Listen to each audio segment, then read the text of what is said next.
A lot of people think of my auto wall and my broader auto exit strategy as a closed border policy. You know, something summed up solely as a strategy to keep immigration out, as it was summed up by this concerned voter here. What you should be opening up Ottawa to let immigrants in.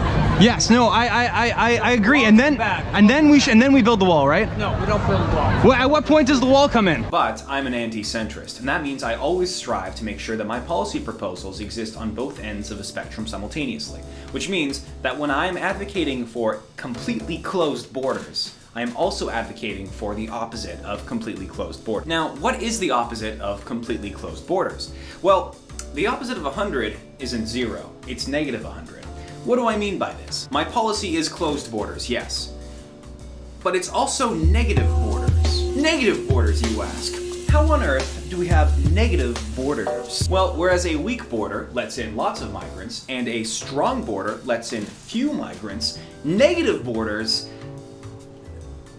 takes migrants. It sucks them in like a black hole, like an absence where a border should. Now, let me explain. I love my nation. That's why I'm running to be the mayor of it. The nation of Ottawa, Ontario, capital of Canada. We have a rich cultural identity of being a constructed government town built close to Quebec so that the francophone population would be placated, and a canal. But part of loving something means that you should be eager to share it with others. And I am. People who advocate for completely open borders don't love their nation, because a nation is defined by the people within it, and the people within it need certain traits in order to create a nation. A nation has no purpose if it just lets everybody in. Ottawa is a specific kind of place that needs specific kind of people. So where are we going to get these people from if we're not letting anybody in? Well, we are letting people in, but the difference is that they're hand-picked. Now, we're the ones making the decision about who we're picking. So they're not necessarily going to be willingly going in. We're gonna kidnap them. We're gonna take them forcefully at first, and then bring them into Ottawa, and then they're gonna see how great it is in Ottawa, and then they're not gonna leave. They're not gonna leave because they'll see how great it is in Ottawa, Ontario. And also because they can't. Now you may wonder, with the closed border policy, how are we going to get people in through the wall, which of course has no doors? Well, that's where the auto airdrop comes in. We're going to be selecting for bureaucrats across the globe, hand-picking new government workers for our nation. One day you're sleeping next to your kids as a policy analyst in Nicaragua. The next, you're in Ottawa, Ontario with a government job, and you look up and I'm waving at you from the Peace Tower. I'm waving at you from the Parliament buildings. I'm saying, welcome to your 9 to 5. Hello everybody, good morning, happy 9 a.m. Welcome to your 9 to 5. And the best part is, this isn't imperialism because, look, it's not indentured servitude.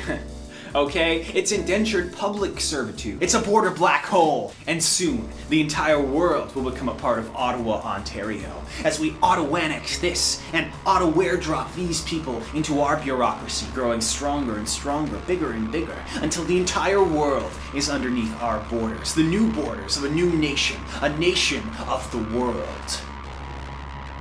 Nah, just kidding.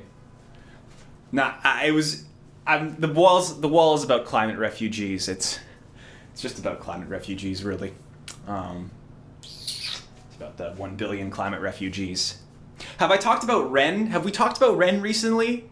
Because we need to now. Running this campaign was not a great financial decision.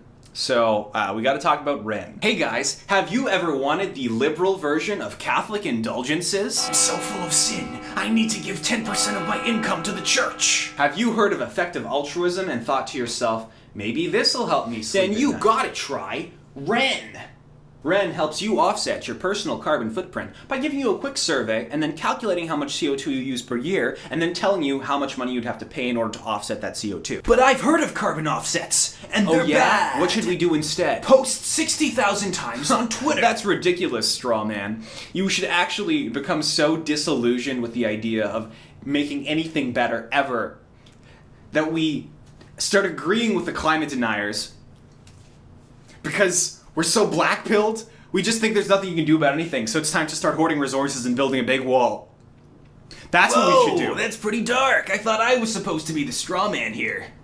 Yeah, my life's not very good. REN doesn't just offset your own personal carbon footprint. It also gives money to organizations that lobby for structural governmental change. Institutions like Carbon 180 and Clean Air Task Force. I thought they weren't woke, but actually they are woke and they will solve climate change. Yes, and if they don't, I will use the money they've just given me to build heat-seeking turrets on my wall. Use the link in my description and the first 100 people who sign up will have 10 extra trees planted in their name.